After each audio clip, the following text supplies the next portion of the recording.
Retour sur le plateau de Terre de Mission pour notre magazine, notre partie magazine Église en marche. Nous recevons aujourd'hui l'abbé Michel Viaud. Bonjour monsieur l'abbé. Bonjour. Vous venez nous parler de votre dernier ouvrage, parce que vous produisez comme un staccanoviste. Votre dernier ouvrage, qui est un ouvrage en partenariat avec l'ami Olaf, si je ne m'abuse. C'est ça, Odon Lafontaine. Odon Lafontaine. Et le titre est assez aguichant, je dois dire. La laïcité, mère porteuse de l'islam. Alors il y a un point d'interrogation qui semble presque superfétatoire. Mais c'est vous qui le dites. Dites-nous en plus, la laïcité mère porteuse de l'islam, c'est pas un peu de la provocation pure? Il y a un peu de provocation, bon, je ne le cache pas, mais parce que je pense que le mot laïcité et le mot mère porteuse, ce sont des mots très à la mode dans notre débat public. Oui, exactement. Alors la laïcité telle qu'elle est vécue et expliquée aujourd'hui, repose sur une espèce d'imposture qui d'ailleurs est liée à l'origine du mot même laïque, qui est un mot qui appartient au vocabulaire de l'Église et qui signifie un baptisé qui croyant, n'est pas clair, mais qui n'est pas clair. Voilà. Bon. Or, on en a fait quelque chose qui est contre la religion et athée. Et ça s'est fait. Ce qu'on appelle normalement le laïcisme. En français normal, ça s'appelle du laïcisme, mais pas de la laïcité. Oui, mais alors, mais maintenant il faut parler de laïcité, parce que au départ, si vous voulez, le terme est intervenu, on voit bien avec le littré, hein, dans la deuxième partie du XIXe siècle, et à propos surtout de la question de l'enseignement. Bien sûr. Mais en fait, c'est déjà en germe dans la Révolution française et dans la philosophie des Lumières. Et au fond, c'est tout le concept de nation qui renferme celui de la laïcité. On parle de la laïcité dans la deuxième partie du 19e et surtout autour de la loi de 1905, de la loi dite de séparation des églises et de l'État. Bon. Et cette laïcité-là, on voit très bien qu'elle est mise en place pour lutter contre le christianisme en particulier, et spécialement contre l'Église catholique. Donc et donc, selon vous, ça n'est pas, comme on dit aujourd'hui fréquemment, ça n'est pas une forme de neutralité de l'État pour permettre la libre discussion des différentes opinions religieuses dans l'espace public, c'est une volonté délibérée de lutte contre l'Église. Absolument, puisque Émile Combes, qui est l'auteur de la loi, et avait commencé en tant que ministre de l'Intérieur et ministre des Cultes, avant d'être président du Conseil, par fermer beaucoup de couvents. Et son triomphe, c'était à chaque fois d'annoncer à la tribune de la Chambre qui en avait fermé un certain nombre cette année et qui projetait que dans tant de temps, il n'y en aurait plus du tout en France, ce qui mettrait la France au premier rang des grandes nations modernes. Charmant. Oui, mais c'était un programme d'élimination, d'éradication du christianisme. Heureusement pour l'Église, Émile Combes a été renversé à cause de l'affaire des fiches. À cause de l'affaire des fiches. Et donc parce que ces braves francs-maçons sont quand même des traficoteurs de. C'est-à-dire c'est le Grand Orient. Des Grand Orient, oui. Des loges du Grand Orient. Et on sait bien que finalement la direction du Grand Orient n'était pas au courant. Ah d'accord, ça j'ignorais. Non. Ce sont des loges du Grand Orient qui, avec le secrétaire administratif, ont magouillé cette affaire pour faire plaisir au général André, donc qui était le ministre de la guerre. Et bon, finalement, ça a été découvert et ça a provoqué la chute du ministère Combes. C'est le ministère Rouvier qui est venu. Et heureusement, Aristide Briand a été le rapporteur de la loi et il a pu l'atténuer. Donc déjà, ce que nous avons, c'est une loi un peu atténuée. Et puis la mise en pratique dans les années 20. Et la mise en pratique, mais attendez, n'arrivons pas aux années 20, il y a quand même les inventaires. Oui, et ça a été terrible.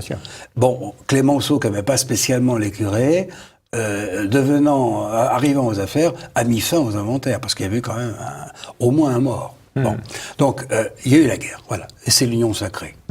Et puis, la préparation à la Deuxième Guerre mondiale. Donc, si vous voulez, il y a eu une sorte de mise en veilleuse de la mauvaise, enfin, d'une interprétation qui aurait pu être méchante de la loi. Et on en était resté là, et il a fallu l'actuelle mandature de M. Hollande, depuis 2012, pour en revenir à ce vieux rêve. Un exemple, l'application sur tout le territoire national, avec la suppression du concordat en Alsace-Moselle. Bon, ça avait été proposé en 1924 par Édouard Herriot, le cartel des gauches. C'était proposé par François Mitterrand, qui a renoncé fort sagement. M. Hollande y a renoncé aussi fort sagement, finalement, sous les conseils du regretté Émile Poula. Mais je vois que c'est dans le programme de M. Macron. Enfin Charmant. bon, voilà, oui. De toute façon, les sectaires ont la vie dure. Hein. Ça se transmet de génération en génération. C'est le vieux fantasme de revenir sur le financement public de l'enseignement catholique. Je lisais encore récemment des déclarations de Jean-Luc Mélenchon, dont chacun fait un saint de vitrail maintenant, mais enfin qui est quand même pas la moitié d'un sectaire lui aussi en cette matière. On nous propose donc de revenir à cette loi complètement absurde, financement public, et enseignement public, financement public, enseignement privé, financement privé, comme si l'enseignement privé n'était pas aussi peuplé de gens qui payent l'enseignement public. Bien sûr. Alors, donc, en 1905, vous comprenez, il n'y avait pas l'islam en voilà. France. Et alors c'est ça. Moi, je voudrais quand même qu'on en vienne à notre sujet, mère porteuse de l'islam, parce que donc votre thèse, c'est en laminant l'influence chrétienne dans la société, on laisse la place à une aspiration spirituelle. Oui, pour deux raisons. Déjà, parce que ce qui a inspiré la notion de nation, puis de laïcité, donc la Révolution française, 1790 et puis 1905, c'est quand même Voltaire et Rousseau. Or, les deux, nous avons des citations qui sont prises dans le dictionnaire philosophique, dans des lettres de Voltaire aussi, et puis dans le contrat social, de l'apologie Rousseau. de Mahomet. Exactement, l'apologie de Mahomet. Mahomet, n'est-ce pas, des vues très saines. Voilà, le fils d'Ismaël qui, depuis 10 siècles, régit la moitié du monde, annonce encore aujourd'hui les grands hommes qui les ont dictés, tandis que l'orgueilleuse philosophie, etc. Donc, voyez-vous, le rêve révolutionnaire reste de réunir les deux têtes de l'aigle, comme disait Rousseau. Oui, mais parce que justement, pour eux, n'est-ce pas, pourquoi est-ce que l'islam a leur faveur? C'est parce qu'ils ont compris au moins une chose qui est juste, c'est que l'islam est une religion qui peut aider le pouvoir politique. Voilà. Et si on en remonte, alors là, il y a la question des origines de l'islam, qui va dans ce sens aujourd'hui, que c'est au fond plus un produit du califat, qui a revu et corrigé ce que pouvait être le Mahomet, que de Mahomet lui-même. Donc c'est la religion rêvée pour l'État, pour le pouvoir. Alors seulement, nous en parlons dans le livre, s'il n'y avait pas l'islam en France, nous l'avions dans nos colonies. Et c'est assez intéressant de voir, par exemple, le comportement de la République laïque en Algérie. En Algérie, tout à fait. Gambetta de dire que l'anticléricalisme, il disait l'anticléricalisme, voilà l'ennemi, l'anticléricalisme ne s'exporte pas. C'est-à-dire que l'État avait quand même le contrôle de l'islam. Sachant que par ailleurs, ils n'hésitaient pas à mettre des bâtons dans les roues aux missionnaires catholiques. Absolument, puisqu'il était interdit à partir de la monarchie de Juillet. Donc déjà avec Louis-Philippe, c'était Voltairien au pouvoir aussi. Voilà, il était interdit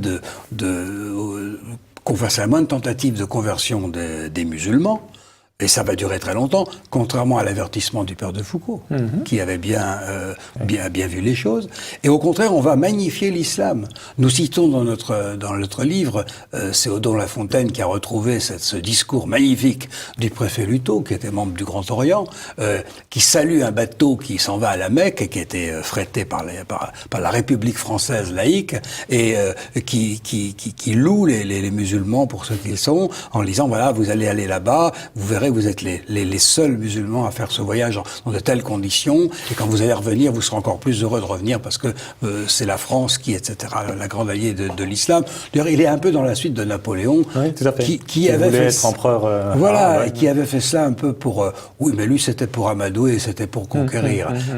Il n'en croyait pas un mot. Luto non plus n'en croyait pas un mot, mais quand même, il y avait un siècle de différence entre les deux. Il aurait pu un peu peut-être réfléchir, un petit peu réfléchir. Et alors aujourd'hui, comment vous voyez les choses? Est-ce que, parce qu'on voit très bien le deux poids deux mesures des pouvoirs publics, il y a l'ennemi des ramadans où on fait ça dans les mairies, dans les pouvoirs publics y vont, etc. Et en revanche, plus personne ne parle du carême, de Pâques, de Noël. Le calendrier chrétien a complètement été évacué. Il y a même un des proches de M. Macron, en l'occurrence M. Pierre Berger, qui veut qu'on supprime les fêtes chrétiennes. Donc non, il faut sortir de le mot de laïcité ne veut plus rien dire maintenant. Il faut un État neutre. Neutre, c'est ce que nous expliquons, neutre, d'une neutralité responsable. C'est-à-dire qui prenne en compte ce qu'a été l'histoire et la culture de ce pays et qui fasse une discrimination entre les religions qui ont construit l'univers culturel et spirituel de la France et avec qui il y a eu des accords, au temps des rois, et puis au temps de l'Empire, et puis ensuite même de la République, dont on s'est séparés, mais qui ont quand même vécu avec la séparation, en cohabitation. Bon, et puis l'islam, je ne dis pas qu'il faut l'interdire, mais qu'il faut le contrôler. Et seul un État qui renonce aux oripeaux de la laïcité peut contrôler, parce qu'au nom de quoi il va contrôler ? Donc, moi, voyez-vous, je porte l'habit ecclésiastique, ce qui est un costume religieux et un signe religieux visible et apparent, et peut-être même ostentatoire pour certains, mais j'entends bien qu'on m'autorise à continuer à le porter, et que les juifs puissent porter leur kippa.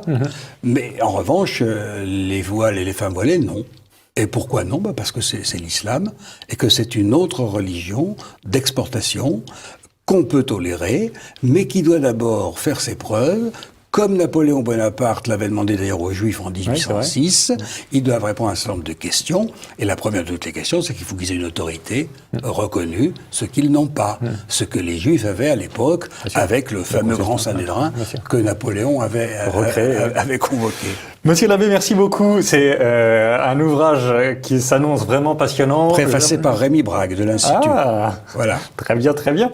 Merci beaucoup, monsieur l'abbé. Et on se retrouve très, très prochainement, j'imagine, sur le plateau de TV Liberté, peut-être pour votre nouveau livre, ou alors pour commenter les nouvelles entorses de la laïcité, entre guillemets, contre la culture chrétienne, qui malheureusement vont probablement continuer sous l'emprise de monsieur Macron. Je le crains fort. Merci, monsieur l'abbé. Au revoir.